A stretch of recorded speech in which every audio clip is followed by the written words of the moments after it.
Hi everybody, it's Pastor Nancy. I'm here to tell you another story from this fabulous book called the Bible. And as I've told you before, the Bible is a book that is filled with wonderful stories about God and God's people. The story I want to tell you today is the story of Moses. And here he is. This is Moses.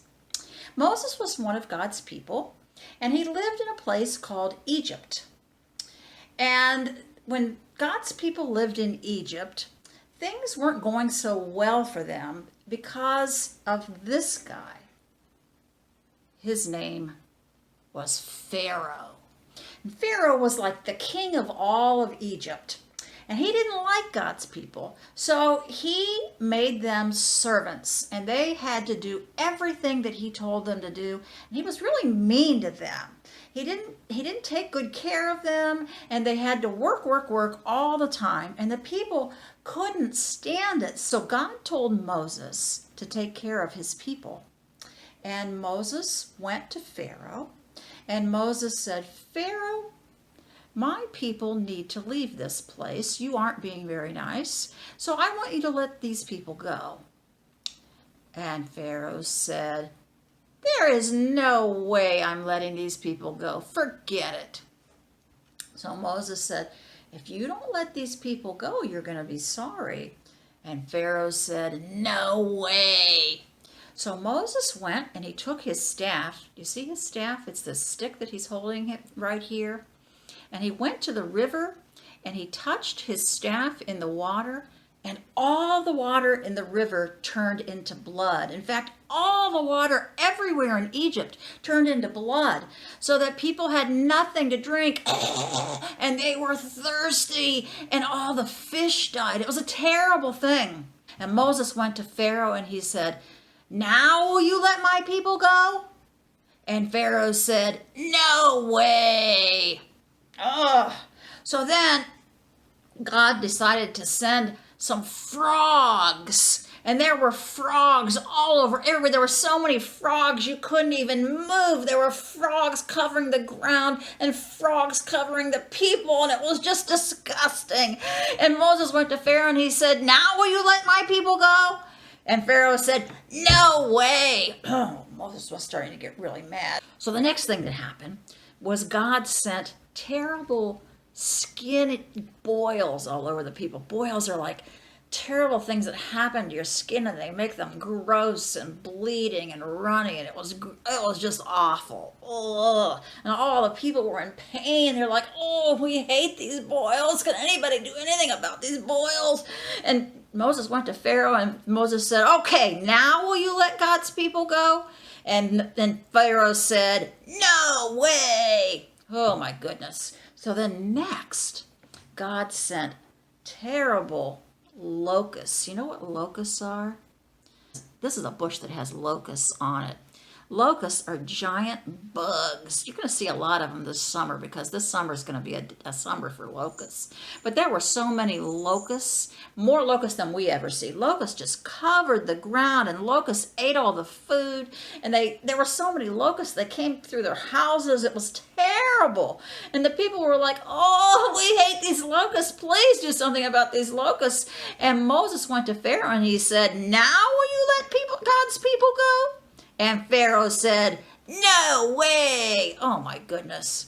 Well, the next thing that happened was there were fleas. And there were fleas all over the people, and the people were itching and they couldn't stand it. They're like, "Oh, somebody's got to get rid of these fleas." And Moses went to Pharaoh and Moses said, "Now will you let God's people go?" And Pharaoh said, "No way." And then next there was hail. You know what hail is? It's great big chunks of ice that come out of the sky like snow.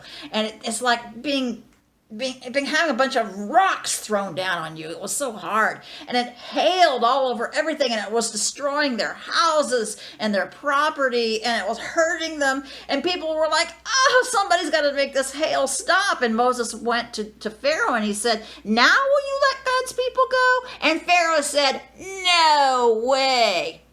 Well, it seemed like Pharaoh was never going to let God's people go. So God had a secret plan. Here was the plan. Moses went and told the people, God says everybody who's God's people needs to have lamb for supper tonight. They all had their little lambs, and they killed their lambs, and they cooked them for supper.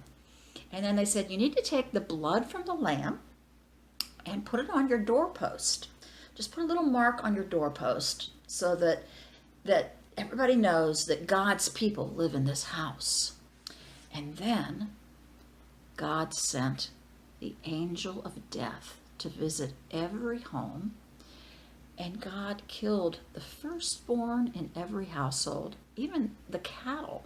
He killed the firstborn among the cows, and he killed the firstborn among the babies.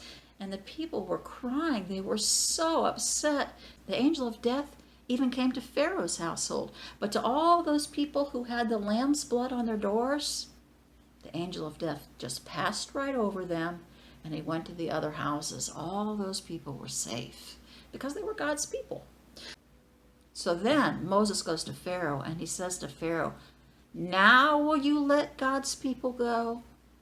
And Pharaoh says, yes, get out of here. I don't want to see you anymore. I've had enough of these terrible things happen in my country. Get out of here.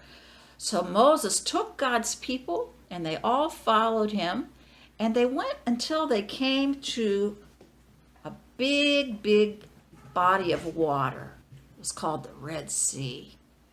And when Moses got there with God's people, Pharaoh's army was following behind because Pharaoh changed his mind once again, and Pharaoh decided he was going to get them.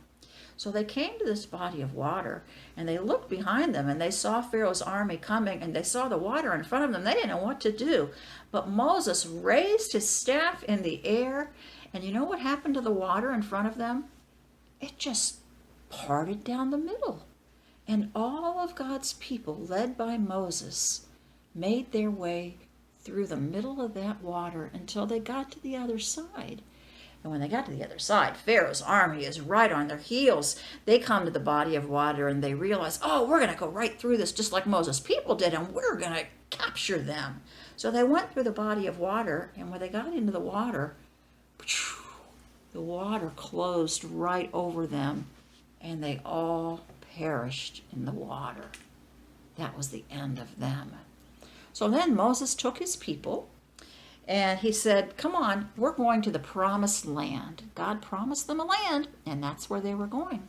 And as they started out to the promised land, they came to a mountain, and Moses walked up on the top of that mountain, and God spoke to him, and God gave him a special gift for this journey. It was a gift of the law, some rules that God's people could follow while they were on their long journey. And they were written on 2 pieces of stone, 2 tablets of stone. And we call them the 10 Commandments. And this was the gift that God gave his people as they made their way to the promised land. Well, it took a long time for them to get to the promised land. It took 40 years. But finally they arrived there, and they were so happy. They knew that God had kept his promises. God had freed them from the Egyptians and led them into a new land where they could start their lives all over again. And that is the story of Moses and Pharaoh and the escape of God's people from Egypt. Let's have a prayer. Dear God, thank you for always watching out for us, and thank you for freeing your people. Amen. Thank you all for listening. Don't forget the story about Moses and Pharaoh and how God freed his people and brought them to the promised land.